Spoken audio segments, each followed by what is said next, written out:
For 2,400 years, we have read Plato's Allegory of the Cave as a philosophical treatise on human ignorance. Independent researcher John Sormont proposes a strictly literal reading. He argues the allegory is an exact formal description of a phase-limited projection architecture. This concept stems from oscillatory dynamics and topological bifurcation theory, or ODTBT. The framework posits that our observable physical reality is a restricted, lower-dimensional projection of a five-dimensional scalar coherent substrate.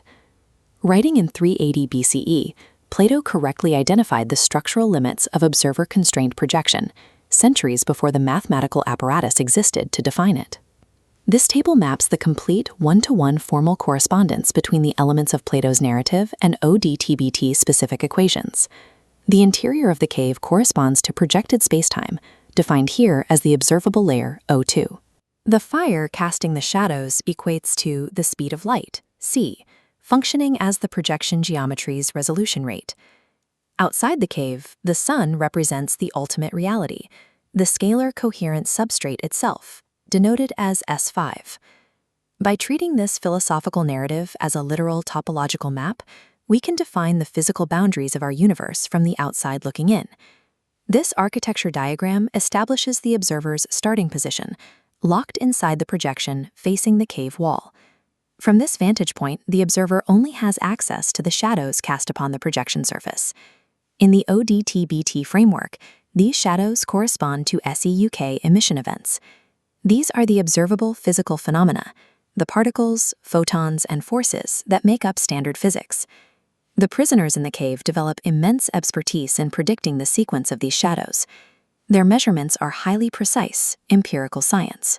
Our standard models of quantum mechanics and general relativity are exactly this, a highly functional shadow science that flawlessly maps the two-dimensional projected layer. Shadow science yields valid, reproducible results within its specific domain, but it remains structurally blind to the higher dimensional bulk dynamics casting the data. To understand what causes the projection, we must look at the mechanism behind the observer, the fire. In standard physics, the speed of light is a foundational constant. In ODTBT, c occupies the functional role of the fire. It acts as a maximum resolution rate, dictating how fast coherence events update and resolve into visible phenomena on the projected layer.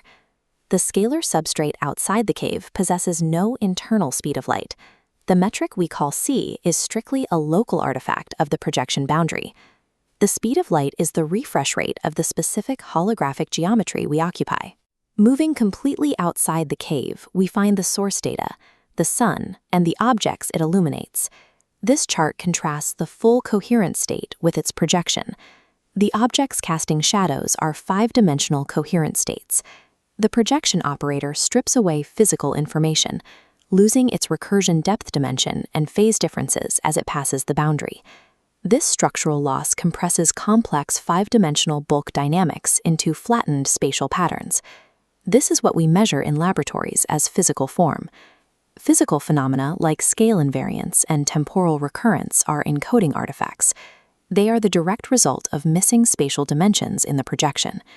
If the higher dimensional bulk geometry exists, the obvious question is why the observer cannot simply turn around and look at it. This spectrum maps the observer's journey. The chains binding the prisoner are epistemic constraints defined by observer phase alignment, or omega r. A misaligned system cannot process the full state, remaining locked in the lowest attractor basin. Breaking this lock is a discontinuous process. It requires accumulating sufficient phase strain to cross a critical threshold, triggering what ODTBT calls a twist bifurcation. The twist bifurcation is a mathematically violent phase transition. It forcefully reorganizes the coherence field, driving the observer into a higher attractor basin with new geometry. True measurement of the underlying substrate requires the observer's own physical structure to undergo a completely destabilizing phase shift. We can apply this topological model directly to the most famous equation of shadow science, E equals mc squared. Einstein derived this equation from within the projected layer, relying entirely on the symmetries of Maxwell's equations and the principle of relativity. Working from the inside, Einstein perfectly mapped the ratio between mass and energy, but could never explain the substrate origin of C itself. Viewing the equation from outside the cave reorganizes its components. Energy is the sun, the raw, active coherence of the scalar substrate. Mass is the shadow, the form energy takes when substrate coherence becomes recursively locked onto the wall. The C² term is the fire. It is the exact geometrical conversion rate determining how substrate dynamics resolve into locked mass. Mass is the shadow cast by energy when filtered through the speed of light. This theoretical framework can be tested physically using cymatics. A Chladni plate driven at a resonant frequency functions as a controlled cave. The acoustic field in the plate acts as the substrate. The resonant frequency is the fire.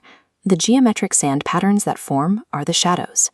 By applying non-Maxwellian, coherence-gated driving protocols, researchers can artificially manipulate the fire, presenting the observing system with information outside its ordinary projection to test for mode selection bias. The standard physics mapping the observable layer is flawless. We have spent centuries perfecting the mathematics of the shadows.